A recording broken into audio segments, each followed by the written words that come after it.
Welcome back to the Contender Series. We've got our 5 predictions, of course, for all of these Week 3 fights, main evented with Bella Mir, of course, the daughter of former UFC heavyweight champion Frank Mir, and we've got some good fights on this card. We've had some big names on the Contender this year: Anthony Wint, Bilal Hassan, Namo Fazil. Some of those guys have been successful in their UFC debuts, or at least their Contender Series and UFC debuts. Here is another big name in Bella Mir. Folks, before we get into the video, make sure to hit that subscribe button down below for some more Contender Series predictions here on the channel and MMA content here on Greedo Plays MMA. According to YouTube's analytics, over half of you guys are not subscribed to the channel, so make sure to do so if you have not yet. It helps out the channel a ton if you do 2 things: subscribe and like. Also on the channel are UFC Shanghai predictions with Umar Nurmagomedov and Song Yadong in the main event. Wednesday, we're going to have our Road to UFC predictions as well. Main channel Greedo Plays daily MLB best bets, and our college football week 0 predictions have started as well. We're predicting every single college football game here in 2026 like we've done the last couple of years. Okay, let's go. First of 5 fights here on week 3 of Dana White's Contender Series. We kick things off with Nick Galanti taking on Carlos Petruzzella. Petruzzella, 15-1 as a professional fighter, taking on Nick Galanti, 7-1 for the American, who is favored in this bout. Galanti is the reigning Cage Fury middleweight champion, as he won that in his last fight against, at the time, the undefeated 5-0 Austin Clayton. Right off the bat, I'll tell you, very close fight. Very close fight. A lot of people split on that decision. Galanti, a very heavy wrestler. He wrestles pretty much that entire bout against Austin Clayton. And certainly, I will say, the conversation can be had and the argument should be had that Austin Clayton wins. I'm not saying it's a robbery. It was a close fight. But damage-based scoring, Austin Clayton probably did more damage in the fight. Nick Galanti, prior to that, submitted Derek Benoit in the first round with a rear naked choke. Won a fight against Ty Guerter on CFFC as well, where he broke the guy late. Galanti has a great wrestling game. You know, you watch fights for him where he's picking up his opponents, walking them across the cage, and dumping them right in front of his own corner. That's his entire world. Again, I'm not going to continue to be, say all my Joe Rogan-isms here, but you don't want to be down there with Nick Galanti. This is a guy, again, who has decent power chokes, but for the most part, he's looking to wrestle you. He's looking to keep you down. And in most fights, I will say, he is going to pursue a finish, right? 5 out of his 7 pro wins have been by finish. 2 of them, or the 2 fights that weren't finishes for him, were his pro debut and in his last bout, again, where he wins the championship in a 5-round fight.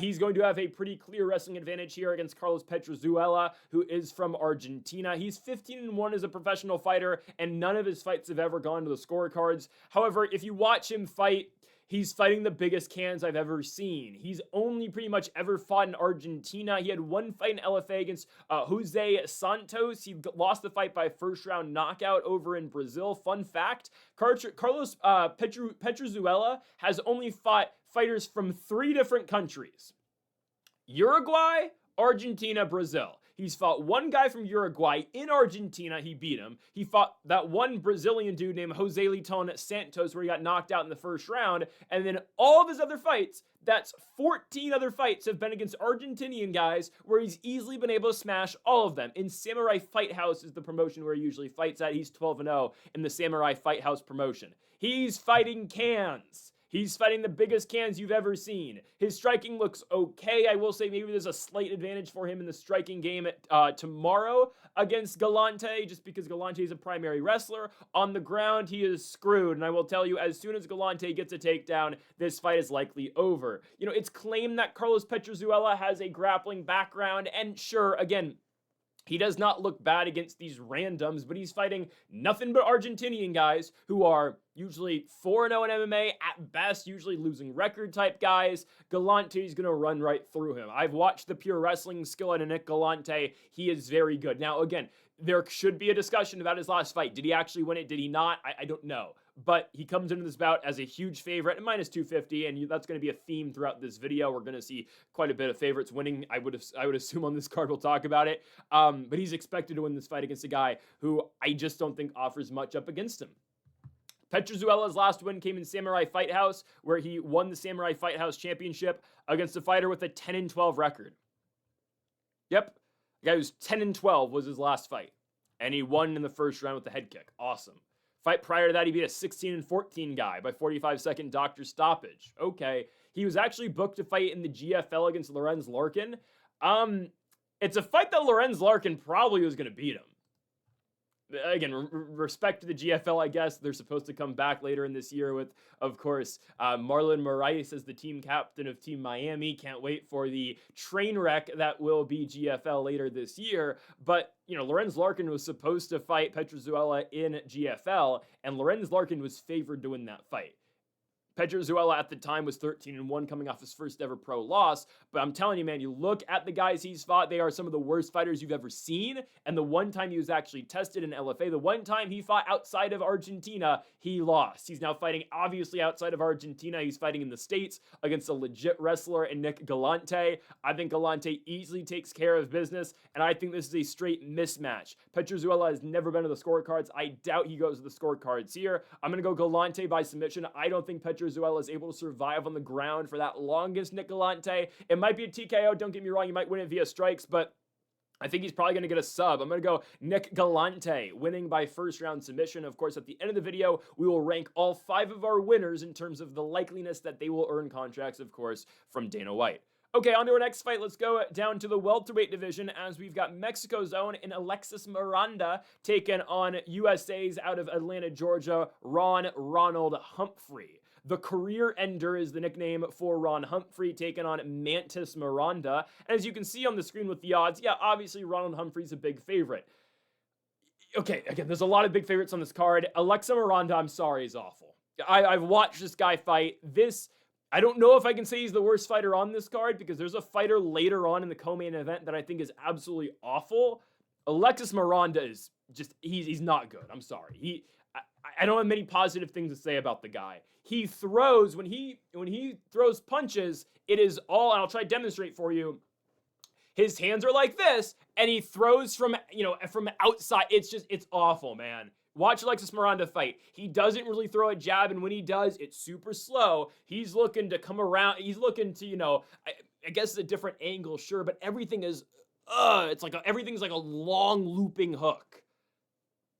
And I saw in his last fight, oh my goodness, it's awful. It's against the 20-25 Ricardo Chavez in the UWC promotion. It's at a catch weight of 180 pounds. And I'm watching Alexis Miranda fight. And when they get into, back and forth striking exchanges, Miranda is throwing like this. Back and repeatedly. And the guy he's fighting is obviously extremely low level. I thought, okay, I watched the full 15-minute fight. I would not recommend you do so. It's not a great fight. Okay, I'm being a little bit harsh, but it's not, it's not anything special, let me say. You watch Alexis Miranda fight this dude, Ricardo Chavez, and you have no idea, I had no idea why the UFC decided to sign him, or at least sign him to the Contender Series, other than the fact that they obviously want Ron Humphrey to win. And they've been doing this a lot recently, but we'll talk about that in a second. You watch this dude Miranda fight, and he's getting hit way too much by this Ricardo Chavez guy. I watched the full 15 minutes. I thought Miranda won. Okay, it's a split decision that goes to Miranda. I had 2-1 Miranda personally, but you're fighting a guy who's 29-25. A guy who looks like, what's that dude's name? The cuck, Adam 20-something? I don't know. He looked just like that dude. Regardless, with all due respect, Miranda wins, but he's not pulling away. And the first round's very boring. It picks up in the second and the third, but I was so disappointed in watching that fight. And his last fight prior to winning in UWC was against an 0-2 fighter. Why is this guy on the Contender Series? I have no idea, other than to just lose. And that's what's going to happen here. Ron Humphrey's really good. Ron Humphrey's great. This is a guy who has heavy hands. He can wrestle you. Athletic dude. I really like Ron Humphrey. The only thing that's not great is that he's had 4 pro fights. But in 4 pro fights, he's looked quite good. Last fight for him was a win over Liam Hamill. It was 2 undefeated guys going at it. Humphrey 3-0 at the time, Hamill 4-0. Humphrey picks up the first round knockout win. He blitzes Hamill quite early in that bout, kind of drops him and then takes him down. Hamill gets back up to his feet. Boom. Humphrey drops him again. Watch some of his one fight in LFA against Dupree Stewart. Gets the fight on the ground, unloads ground and pound from the top. Obviously wins the fight there as well. I think Ron Humphrey's quite good. He was supposed to fight in CFFC in June. That fight got canceled, so Ron Humphrey could be signed to fight on the Contender Series. And ultimately, right, it feels like this fight was made just so Ron Humphrey can get into the UFC. And I don't love that the UFC's been doing this a lot recently. They've been putting on some of these contender fights where it feels like, okay, one guy is pretty clearly expected to win. But of course, I mean, that's the beauty of mixed martial arts and the beauty of the Contender Series, I guess I will say, is that, anything can happen. It is mixed martial arts. But I just don't see a world where Ron Humphrey's losing this one. What does Miranda offer? He doesn't wrestle. at least not all that well. He's super slow on the feet. He does not hit hard. I don't know. To be honest, I can't name anything positive about Alexis Miranda. And I understand that might sound harsh and that might sound a little messed up. I've watched 3 of his fights. I was not impressed in any of them. I saw him knock out a guy who's 0-2. I saw this dude go to the scorecards with a 29-25 fighter in a squash match, which was supposed to be a squash match. You were in a main event. On Tapology, 95% of voters picked you to win, and out of those 95% of voters, 80% of them picked you to win by knockout. And you couldn't finish a 29-26 journeyman regional bum. Ron Humphrey's a legit prospect. I'm just not sure how great he's going to be strictly in the UFC. That's my one concern, because, again, only 4 pro fights, and this is what I do think also is the problem with them kind of booking these, squash matches at time on the Contender Series, right? And I will say, even in the UFC, why did Anthony Wint fight Terrence Chapman in his first UFC fight? Terrence Chapman didn't have to fight on the Contender Series, just sign him. It's just another Contender Series fight that Wint is supposed to win, just like his fight on the Contender against Matt Adams. I think Anthony Wint's going to be good, but how beneficial to Anthony Wint is it that he's fighting these dudes that he's easily expected to beat? Same thing about Ronald Humphrey, right? Anthony Wint's a guy that does not have much experience. Same with Ronald Humphrey. Ronald Humphrey's fighting a guy he's clearly supposed to beat in his 5th pro fight on the Contender Series. You win, great, and now you're signed in the UFC. And now you're in the welterweight division. What's an entry-level fight for Ronald Humphrey? Because I can guarantee you, I know the welterweight division has some guys who suck, but you're not going to find someone as bad as Alexis Miranda in the welterweight division, other than, actually, hold on, I actually have a fight for him. I think this one makes sense. Okay, he should fight the winner of Cedricus Dumas and Mickey Gall. Not because I think Ronald Humphrey's that low level. I just think he needs some more fights to build himself up. Actually, Meng Ding is pretty bad. He's fighting Cam Nelson this weekend. I think Cam Nelson is going to win. Okay, I apologize. I forgot Leon Shabazian's in the UFC too. You know what? Why are some of these guys signed, dude? I forgot. Leon Shabazian's a UFC fighter. Okay, there are fights. Meng Ding, Leon Shabazian, Nico Price did retire. Mickey Gall. I think Vanderford, though, I don't know. Billy Goff. Okay, there's fights for Ron Humphrey. Again, I'm not going to put him on that level. I don't think he's going to be as bad as those guys. I just think he needs more experience. He's only 25. He's had 4 pro fights. He'll easily win. He hits like a truck and he can wrestle. I just think he's a little bit green. But I like Ronald Humphrey a lot, and he's going to look good in this specific fight. Next up in the welterweight division, probably the most all-around best, well-polished fighter on this card, Sean Clancy Jr. Scotland's own, 23 years of age. You watch Sean Clancy fight, you don't think he's 23 years of age. It looks like he's been doing this for 10 years. He looks like a seasoned veteran who's a killer in there. Okay, I cannot say enough good things about Sean Clancy, and I will say about this fight specifically, this fight has been booked for him to win. Just like how Ron Humphrey's last fight was booked for him to win, Sean Clancy versus Gary Balletto is set up for Clancy to easily pick up a victory. I've watched Gary Balletto fight. The fight that he had to defend the CES championship in 2024 against Bruno Quintatilla, I don't know how Gary Balletto won. Randomly, so Bruno, if you go back and watch it, it's on YouTube, and all the comments on that fight are saying, he took a dive, no way. It looks fishy. And guys, I've gone at the New England cartel quite a bit, the Calvin Cater, Rob Font gym, because I think they produce fighters that have just fought cans up until their UFC or Contender Series debut. Maybe I just need to go out the entire Northeast region / New England region of the United States. Why are there never any good prospects to come out of the Northeast? There's some, and again, I'm being a little bit unfair, but every time I feel like I see a fighter who's from CES or from Cage Titans or from the New England cartel, they suck. Gary Batello training out of Cranston, Rhode Island, again from the Northeast. Watch him fight Bruno Quintatilla on CES. Quintatilla is a 5-3 fighter who's now 5-5, and Quintatilla is beating Balletto's ass. He's beating his ass for 7 minutes. And randomly, with 3 minutes left to go in the second round, Quintatilla decides, I'm tired now. I'm not going to throw a punch. So all of a sudden now Gary Balletto's walking forward. He kind of takes Quintatilla down, but Quintatilla was already falling down off of exhaustion, I guess. The commentators on CES2 are like, I don't know what's going on here. I guess he kind of fell, but Balletto ends up on top, and he starts TKOing him from there.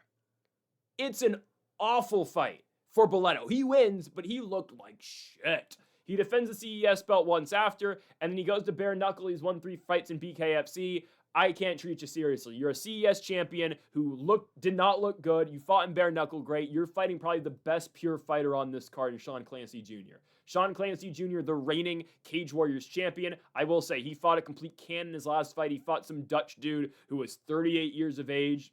I don't know why that fight was made. It was for the interim Cage Warriors championship. Whatever. Clancy knocks the dude out in the second round. It was a mismatch. I've seen fights with Clancy where he completely just dominates his opponents. I think it was the win over Andre Augusto, where he catches him with like a 5-punch combo, and on the way down, Augusto's already like done. Clancy catches him with a head kick on the way down. Just nasty stuff. This dude is legit. He's a phenomenal striker. He's got really good grappling skills too if he needs it, but a guy who's more than comfortable with winning on the feet. Big welterweight too. There is no way he's going to end his career at 170 pounds. He will be a middleweight in a probably 4 years, I will say. He's only 23 years of age, huge for the weight class, 6 feet tall, but you can tell, again, Sean Clancy really, cuts a lot to get down to 170 pounds, which is fine. Again, he's going to end his career likely at 85, as he obviously continues to grow, but he's not even in his prime yet, and this dude is so legit. I am expecting big things out of Clancy, and sure, I do expect a lot of big things out of Cage Warriors champions. I know, sometimes they have varied success in the UFC, but I like Clancy quite a bit here. I'm watching Gary Batman Balletto, and this dude just looks like an absolute can, right? The first fight I watched at Gary Balletto was that fight where he beats Bruno Quintitilla, and I load up the fight, and I don't know why the CES video starts halfway through the first round, and I'm watching, and Quintitilla's beating his ass, and again, this is my first, time watching Balletto. I'm sitting there watching. I'm like, okay, well, he's landing quite a bit. His opponent kind of sucks. He's just kind of sitting there like this nonstop, just kind of high guardish. And I'm thinking, and I watch for 30 more seconds. And I'm like, wait, no, that's Balletto getting his ass beat. Hell no, dude. Sean Clancy's gonna beat that ass. I really think so. Sean Clancy first round knockout. There is a reason Sean Clancy is at what now? He's a minus 750 favorite. That line's going up now. I'm seeing minus 775 for the Scottish fighter. He's a good talent. He is. And this is, again, some of my problems with the Contender Series. It's fine because, they're trying to get these guys in the UFC off highlight wins. It gets the fans excited about him. I don't think, okay, my point though I made earlier about Humphrey and Wint and how I wanted them to fight high-level guys makes sense because, again, they just haven't had they haven't had many fights. Clancy's already had 8 pro fights. He's won the Cage Warriors interim championship before. I don't think he needs more, he obviously needs more experience, but I don't think, he absolutely needs it. I need to see him fight a better fighter before going to the UFC. No, this is a fight where, again, he's expected to win. He's going to run over this can, and Sean Clancy will win the fight by first round knockout. Again, it's something about the Northeast/New England region of the United States. They never produce great talent. There are some, again, and I'm, kind of stereotyping the entire region of the U.S., but this is a mismatch. Sean Clancy's going to knock him out in the first round. Gary Balletto, from what I've seen, a little bit of a slow starter too. It's not going to bode well against Clancy, who's looking to put your lights out in the very first round. And oh, by the way, if it needs to go down to the ground, there is an advantage for Sean the One Clancy too. Scotland's own Sean Clancy gets it done at 23 years of age. He will be signed to the UFC with a first round knockout win. As we go on to our co-main event in the heavyweight division, what are we doing? Guilherme Uriel versus Mario Piazzon. They really want Guilherme Uriel in the UFC, I guess. I mean, that's the only explanation I have here. They really want Uriel in the UFC. I don't see it. Mario Piazzon might be one of the worst fighters they've ever had on the Contender Series. Alexis Miranda sucks. Piazzon is awful. His last fight, he fought in Shuto against Andre Vieira, 2 fat guys fighting each other, and it's one of the worst fights I've ever seen. I sat there for 15 minutes and watched this. I was disappointed in Alexis Miranda's last fight. Words can't even describe to you what the hell Mario Piazzon's last fight was. It is stand, hug, jab, boring, awful. 3 fights ago, Mario Piazzon lost to a 15-39 can. Got knocked out by a guy who's 15-39. Mario Piazzon did. By the way, Mario Piazzon, a heavyweight. He fought a light heavyweight at 265, a guy that weighs 215, and he got knocked out in the first round with the guy who's 15-39. That was last year. He's in the UFC. He's on the Contender Series. Why? I have no clue. Piazzon technically has a win on the Contender Series. One of the worst fights I've ever seen on the Contender. Mario Piazzon versus Alexander Soltkin. Soltkin was going to win. He kneed Piazzon on the ground. Soldkin's winning, okay? He's got him like in that, he's got his back. And of course, this is before the new unified rules came out. But Piazzon has got his, hand. He's got one hand touching the ground. They're up against the cage. He's got one hand on the ground trying to prevent, obviously, the knee to the head. And Soldkin just times it wrong. He's trying to lift Piazzon up a little bit so that he can knee him in the face, because, Piazzon was kind of stalling the entire fight. He looked awful. Piazzon's hand was still on the ground. So they obviously go, all right, time. It's an illegal knee. They look over Piazzon. He can't continue. Okay, fine. Fight ends. Obviously, neither guy gets a UFC contract. It was a fight that Piazzon was sent on the Contender Series to have in 2023 to lose. He gets the win due to a disqualification, and now he's back after beating a 9-2 guy, Andre Vieira, who he fought again in his last fight. So this is unbelievable. He's had 4 fights since he lost in the Contender Series. 2 are to the same fat guy, Andre Vieira. He wins the first one by TKO. They fight again a couple months ago, and he wins one of the worst fights I've ever seen in combat. Shoot, though. He loses to a 15-39 fighter, and he beat a guy who was 11-9, who was 41 years old. Oh my goodness, this is so awful. It keeps getting worse every single time I look at it. This dude sucks. Fat, unathletic, blob heavyweight. He's not that fat, actually, but what are we doing? Thing is, Uriel isn't that good. He's most known for losing to Josh Hokett.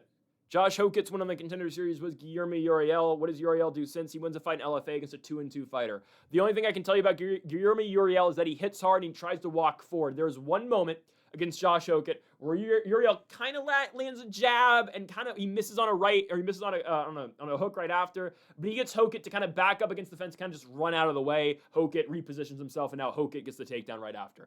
There's one moment of success Uriel has. He lands one jab on Josh Hokett. Now, Josh Hokett is a top 5 heavyweight in the UFC, so understandably a difficult fight for him. I think Uriel hits hard. I think it's in too many close exchanges where he's almost getting knocked out. If you watch him fight in LFA back in 2023 against Lucas Camacho, Camacho blitzes him. And, I will say Uriel's throwing back too, but Camacho's got him back up against the fence, and Camacho finds the knockout in the first round. And Camacho's a guy who is 7-1, right? Fought in the Contender Series 2 years ago against Mario Pinto. I don't know why they want Uriel so badly. Maybe because, you ran into Hokett. We've seen this obviously last week with, guys who had fought Abdurrahman Yakiayev and whatnot, and Iwo Barnieshkui. Way to go, Muhammad Ali. So maybe they just want Uriel around, and they were, felt bad they had to fight Hokett, but I hate this fight. I think both guys suck. I think Uriel's better, though. Piazzon is one of the worst fighters I've ever seen come on the Contender Series. Uriel's going to win, and I could see a very boring decision, but Uriel's in his best in the first round. He'll probably win by first round knockout. He hits hard. But this is just an awful fight. I don't have any other words to describe this one. It is a bad, awful fight that should not be on the Contender Series. Uriel may see success in the UFC because he hits hard. He does. He can't wrestle worth a damn. Hokett exposed that. Hokett said that right after the fight. He said, and this is what Hokett's whole thing when he came off the Contender was, I'm going to come in the UFC. I'm an actual athlete. I'm going to wrestle these guys. I'm going to beat these fat, unathletic heavyweights that don't know how to scramble on the ground. It's exactly what he did to Uriel. Took Uriel down, and the fight was instantly over, pretty much. Actually, it took him until the second round, but you get my point. Hokett dominates him. Uriel should win. He'll win by knockout. I've just been so unimpressed with the guy. I was not really impressed in his last fight in LFA because you're beating a guy who's 2-2. Go fight actual competition. There's so many guys who fight in the Contender Series, lose, come back after beating bums in the regionals, and now they're back on the Contender the year after. Actually go out and beat somebody. He found the prelims of an LFA card, but he gets bailed out because Piazzon is one of the worst fighters to ever step foot in the Apex for the Contender Series. And in the Apex in general. He's fat, unathletic, he's slow, he sucks. He can't wrestle either. He got out-clinched by a fat guy in his last fight. Uriel wins. First round knockout. I hate the fight. Main event time, Bellamir takes on Alex Apodaca in the main event. Apodaca in the main event.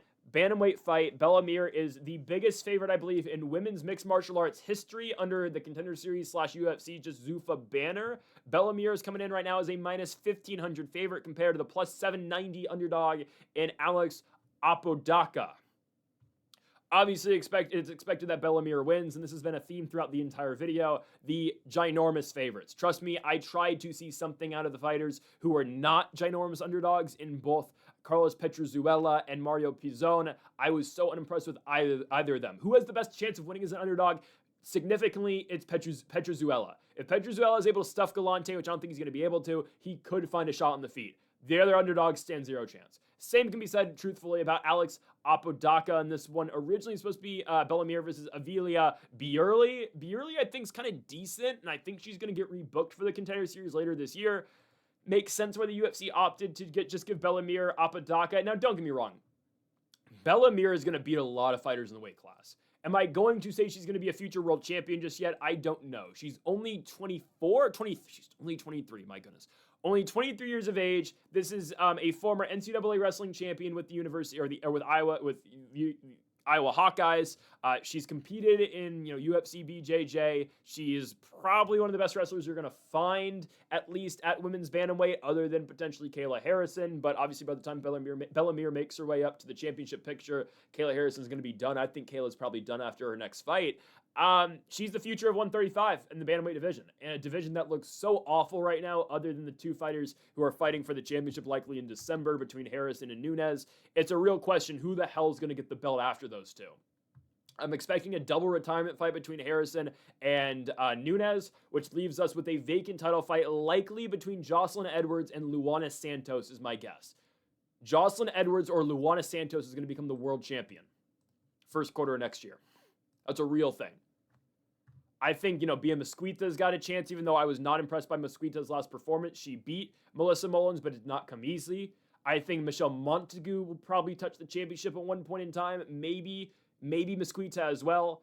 But I don't want to put this much on Mir, but I'm looking at the top of these rankings. I'm thinking, okay, yeah, she probably becomes the champion within the next 3 years. I could be completely off on this one, but if you know how to wrestle at women's bantamweight and you have jiu-jitsu, you will win. That's why I'm super high on Montague. I'm high on Mesquita enough because they're just going to keep out wrestling these fighters at 135 that aren't good. Okay, Juliana Pena once upon a time compared women's bantamweight to heavyweight for the men. She's not that far off of that statement about how none of them know how to wrestle. They're all unathletic. And that's how Juliana Pena won a championship. She was just more athletic than everybody else. Sure, she beat Rocky Pennington in her title fight. Pena's out of the rankings? Oh, no, she's 5th. Okay. Eileen Perez, by the way, could touch the belt as well. But there's 5 fighters that could have the championship until Bellamir eventually gets it. Okay? They are, and I'm not including Harrison and Nunes, assuming the winner of Harrison Nunes retires. Which, again, I don't know why Harrison would retire. I understand injuries and she's getting older. These are free paychecks over and over and over again. Because these are the next 5 fighters who could touch the belt. Not saying they're all going to do so, but the champions after Harrison, and I'll just say pre-Bellamir, I think Bellamir is going to win the belt, okay? I'm looking at this weight class. It's awful. The fighters who are going to touch the belt in between Harrison/Nunes and Mir are Jocelyn Edwards, Luana Santos, Eileen Perez, Michelle Montague, Bia Mesquita. Maybe Juliana Pena. I just think she's too over the hill at this point. She has not fought since losing to Harrison 2 years ago. Those are the 5 fighters who are going to touch the belt or could get a chance of winning the belt until Bellamir eventually gets the world championship. I know I'm saying this about a fighter who's 23 years of age and 4-0. The hype is real because a lot of these bantamweights just don't know how to fight the fight that Bellamir wants to get you with. Wrestle heavy, great jiu-jitsu. She's fought in UFC. She's competed for UFC BJJ. She had a wrestling match in RAF last year, but she's an excellent wrestler, of course. Former NCAA champion with Iowa. She's going to dominate in the UFC. We'll see how good her striking is, but honestly, it doesn't matter. Who's going to knock you out at 135? Nobody. You just got to get into range to eventually get a takedown. Nobody in this weight class is going to stuff her on the ground. No way.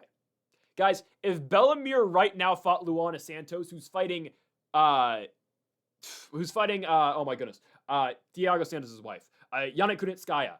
Luana Santos is going to be fighting Yana Santos next month. The winner of that fight will probably be fighting for a world championship, right? I believe the vacant title fight is going to be Jocelyn Edwards versus Luana Santos, probably. Okay? Right now, do you think Bellamir could beat Luana Santos? I think so. I think Bellamir beats female version of Israel Adesanya. If you know, you know. I think so. Now, I understand I haven't given much attention at all to Alex Apodaca here. She's supposed to lose. I've watched her fight. Lost fight in Fury against Devon McDonald. Awful fight. 15 minutes. I will say the takedown attempts that Alex had in that fight were some of the worst takedowns I've ever seen. She's kind of reaches with her arms to try to grab a single, but I don't know. There's just zero chance she wins. Bellamir first round submission. I think Submission of choice, probably armbar. Kimura, I could see. I'll say armbar. First round armbar for Bella Mir. This is gonna look very easy. I mean, we've been waiting for the last couple of years for her to finally get in the UFC. Dana's on the record saying, I've been excited for her since she was in high school, which great. But yeah, Bella Mir's had a lot of hype around her for a very long time, and it's expected she's gonna win this fight. Obviously, I think she'll be the champion. I think she'll be the champion eventually. I give it 3 years. So. Jocelyn Edwards, Luana Santos, Montagu, Mesquita, Eileen Perez, have fun with the belt until then because it's going to be Bella Mir eventually. And ultimately, I do think Bella Mir is going to save 135. Just like how Fatima Klein's going to save 115 and Natalia Silva is going to save 125, Bella Mir is eventually going to save 135. Her first UFC fight should be in the top 15 against Daria Zelznikova. How is Daria Zelznikov's ranked? That should be her first fight against Daria Zelzniakova, and I would take Bella Mir to win in the first round. I would treat Bella Mir versus Daria Zelzniakova just like how I'm treating Bella Mir versus Alex Apodaca. Bella Mir first round sub. That does it for our predictions here on the Contender Series. Real quickly, let's talk about contracts and who I think is most likely to earn a contract on this card. The way the season has been going, you get a finish, you get in. So we've got 5 fights that are probably all finishes. I think everyone's getting a contract. First, Guilherme Uriel. I think he's likely last to earn a contract because there is a chance if that fight gets out of the first round, it's a boring hug fest that Uriel just wins, either due to exhaustion or just with a boring decision. I don't know. I think he's not that good, but he's going to get in the UFC because they gave him a can. So, welcome to the UFC. I think he wins, but he's least likely to get a contract. Nick Galanti is going to win. He's going to out-wrestle his opponent. He's probably going to sub him early. I will say he's got the biggest chance of losing between these 5 fighters we picked to win. Why? I think Petruzzella just hasn't been tested yet. Petruzzella has been knocked out before, but his game is going to be on the feet against Galanti in this one. I think Galanti manhandles him, but there is a chance, there's a very slight chance, that Petruzzella is able to keep the fight standing and he does win on the feet. So I think Galanti's on biggest upset watch here. I'd still be very shocked if he loses, but I think he's probably 4th. Just because the next 2 guys, Ron Humphrey's going to squash his opponent. They gave him a can in Alexis Miranda. Alexis Miranda's awful. He's not as bad as Mario Piazzon in this one, but he's still pretty bad. So easy win for Ron Humphrey. Just he's a little green, but I think he can be quite good. 25 years of age and a very athletic human being. He's in 3rd. 2nd is going to be the most well-rounded fighter on this card, Sean Clancy. I think he's so legit. I think he's going to have a very bright future at 170 pounds. He's going to destroy Gary Balletto. And then, of course, in first place, the main event winner in Bella Mir, again, future world champion, likely at 135 pounds. This has been, we've been waiting on this one for a couple of years at this point. The UFC's been hyping up Mir through, UFC, BJJ, and whatnot. It finally happens. Dana says, she might start slapping too. She's looking to take over everything, and that's what Bella Mir has said. She wants to do RAF. She wants to, be the UFC, BJJ champion. She wants to be the UFC champion too, and so that's why Dana's going to try to get her to do power slap. Maybe she'll power slap Paige Van Zant or something. I don't know. Bella Mir is going to easily win by first round sub, and yeah, she'll have 3 fights in the UFC until she wins the championship, as long as Kayla Harrison retires. If Kayla Harrison retires, I can't truthfully tell you she'd beat Kayla Harrison, but I'm assuming Harrison's going to retire after the Nunes fight, or Nunes retires too if she wins, so then there you go. Bella Mir will be the champion right after. Again, Edwards, Santos, Montagu, Mesquita, Perez, they'll hold it until then, and then eventually Bella Mir gets the belt. Bella Mir will beat Michelle Montagu for the championship in a couple years. I do think Montagu's probably the best out of that bunch, by the way, so there's that. But yeah, I would say 2029 championship fight, 2028, let's say, honestly. 28-29 championship fight, Bella Mir, Michelle Montagu. Bella Mir finally gets the belt. At 25. Bella Mir wins, and she's most likely to earn a contract, in my opinion, but I think all 5 of these fighters are getting contracts because we've got some pretty big cans on this week of the Contender Series. I believe it'll be better next week, folks, but thank y'all for watching our Week 3 Contender Series predictions. If you haven't yet, though, make sure to hit that subscribe button down below for more. Make sure to leave a like if you did enjoy the video. Make sure to comment if you disagree with any of the picks. We'll be back next week for our Contender Series predictions, Wednesday for our Road to UFC predictions, Thursday for our UFC Shanghai Best Bets, and next Saturday for our UFC France full card predictions as well. Folks, thank y'all for watching. Make sure to hit that subscribe button down below for more. And Mamba forever.